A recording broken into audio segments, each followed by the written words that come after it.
Hi everyone, and welcome to another talk with Miss D.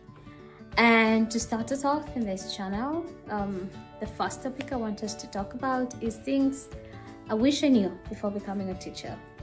And today we're going to call this episode 1 because there's so many things I wish I knew and I don't want to sit down here and talk about them for 30 minutes. So when I finally accepted to become a teacher, it was a battle, but when I finally accepted to become a teacher, I was so excited about the change you bring, the impact you make in kids' lives. I mean, every teacher is excited about this. The opportunity you get to actually make an impact in young children's or young people's lives.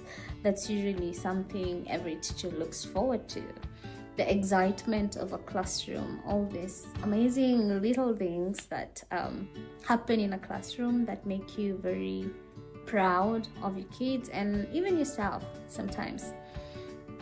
So when I finally accepted to become a teacher, these are the little things I was looking forward to.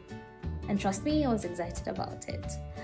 But little did I know that teaching would actually cost me a lot personally and also a lot financially. Now, let me break this down. Most schools we get employed to, they have a budget. Some schools, they have a budget for every classroom. If they don't have a budget, they allow you to play around with whatever you're looking for.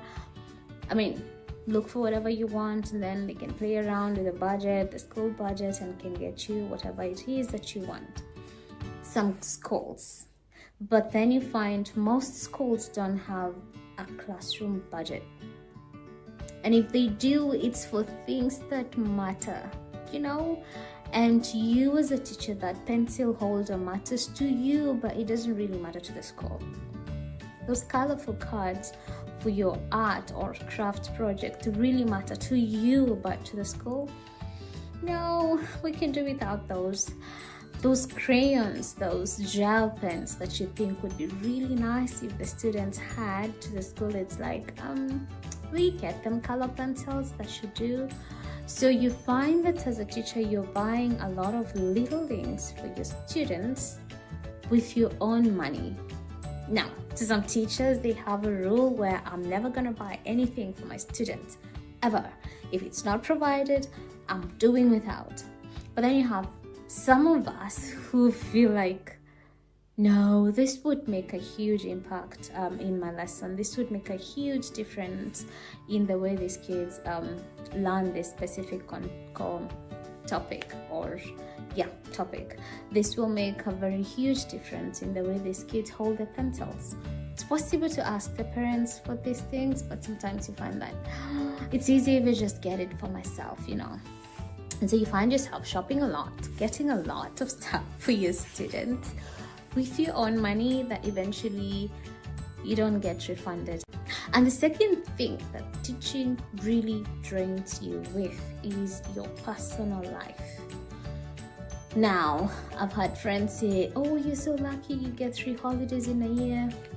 We get 3 holidays in a year. It's exciting, right?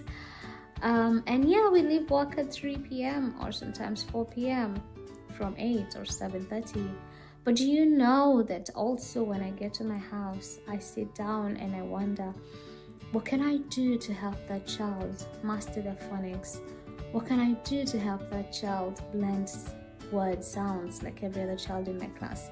What song can I teach them for them to be able to learn how to read, to spell the word said, because no one can spell it? What resources do I need to use for this topic to make it fun and engaging? How do I teach addition to this child so they get it, because they're not getting it? So as much as I left work at 4, I'm still in my house thinking about what I can do to make my teaching better, to make the learning easy for my students. So again, I'm taking up my time to think about them, or I have to finish off that planning or I have to plan a more fun lesson because what I initially thought was fun turned out to be a bit crappy. So now I have to sit and replan again to make it a bit more fun. So you get what I'm saying here when I say that we kind of have no holidays. You go home to work more. You come from work to go home and work some more. And this is where now it's really important for you to have a work-life balance as a teacher and to have boundaries. Be like, I have so many of my friends we work with and they're like, past 6 or past 4:30, I'm not doing anything involving work. It's possible most of the time, but sometimes it's like, no, I have that PTC tomorrow and I'm not prepared. I have to sit, go through children's work. I mean, there's unavoidable circumstances, but most of the time you just have to put your foot down and be like, I'm not working past 5. After 5, it's me time. I'd rather go soak in a tub. Let me go to the gym. Let me go sit, spend time with Llama, you know? She needs me too. Let me learn how to cook, like I've been doing lately. Let me learn, go in the park and just take a walk, but anything but thinking about work. And trust me, when you learn how to master, to balance your finances and your personal life with your teaching, you've hacked the code. Because I find that this is the most important things that we teachers don't know how to do. Balancing your finances with teaching, it's your money, but you kind of want to make it fun, but you have to know the limits. You can have a budget, and if I've exhausted this budget for this month, then done. There's nothing I can do. I just have to do with what I have. And at the same time, personal life, make boundaries for that too. It's me time, so I'm gonna go home and rest. I've been working the whole day. It's holiday, I'm gonna get on a plane and go. You know, I'm not thinking about work. I'm not thinking about next year's planning. No, I'm just gonna go spend time with my friends without thinking about work, without talking about work, you know. So these are some of the things that you need to know if you're planning to become a teacher.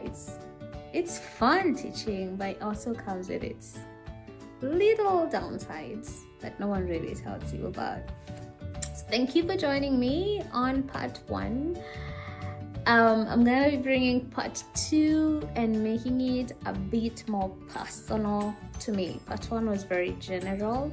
Now part 2, I'm gonna make it a bit more personal to me, because I've had my own experiences with this. Once again, thank you for watching. Please subscribe if you haven't, and see you on part 2 on what I wish I knew before I became a teacher. Bye bye, and God bless.